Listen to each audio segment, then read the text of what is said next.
I just wanted somewhere that would be fun for my son, and somewhere that he would enjoy himself, but at the same time get a really great learning experience. He's singing songs all day. He is trying to sound out words. He's telling me about different areas in the country, in the world. So it's pretty amazing. So I think the curriculum is very well thought out. It's implemented wonderfully.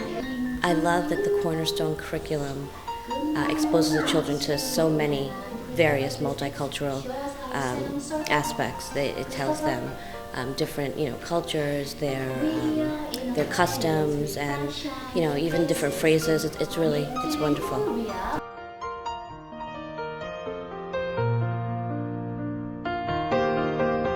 I know what I wanted Amelia to learn and what I wanted her to work on. Primarily her fine motor skills, because they were very poor when she started here. She wasn't at any kind of daycare before this, and I mean everything that I've expected plus more she's developing. Significantly, her fine motor skills have improved. She's actually writing already. She's starting to read short 3-letter words. And she's recently started to do some addition, which I didn't expect so soon. She also knows all her continents, which I didn't expect she was going to learn this soon.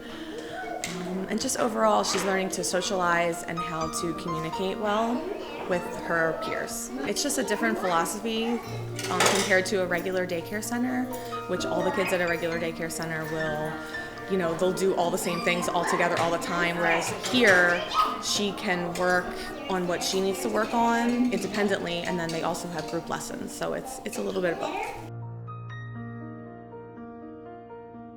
We were really excited about the Montessori school being local in the area, and Christopher is 3, and we wanted him to be challenged, and we wanted a sort of unconventional classroom experience for him, where he could direct more of his own learning. We want him to be challenged, and he has been. It's been really good for him. Well, socially, he's doing a lot better. He came from a daycare environment where it was kind of a kill or be killed sort of environment. In here, he's really grown. He's kinder, he's gentler. In terms of academics, he's learning to read. He knows his sounds. He's starting to put together 3-letter words. He's learning to write. He's working on the fine motor skills a lot, and his gross motor skills. He can catch a ball better than he did before.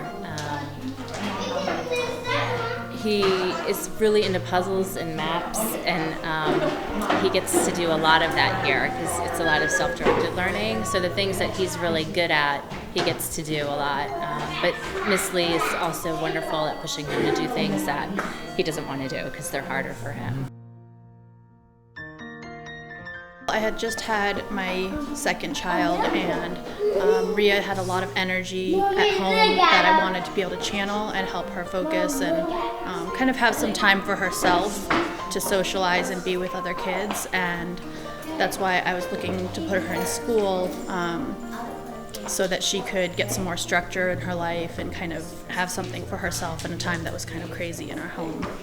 I've seen her behavior completely change. At the beginning it was gradual, and then suddenly she started taking huge steps as far as just responsibility and self-awareness and how to speak with and interact with others, not just children but adults as well. She began doing little things like she would want to wash her own dishes after eating a meal, or she would try and serve other people food while she had it herself, not just thinking of her own needs. When she would play, she was much more interactive, and verbally I also saw her have a tremendous growth. Her words became clearer and more understandable. She began expressing more complicated emotions and trying to tell me how she was feeling and the things she was doing. So I did notice a lot of big changes in her that are not necessarily just academic. Of course, those were there, the phonics, the numbers, things they're working on. But I also mostly noticed changes in her behavior and her becoming more responsible. I love the classroom that we have here because there are people from all sorts of backgrounds in our class. There's people who've lived in other countries, different cultures, different religions, different backgrounds, and everyone is very open about sharing and and expressing what their interests are and what their families do, and it's just a really great place to know that she's not only going to be able to share her own background and culture, but also she's going to learn so much about others as well.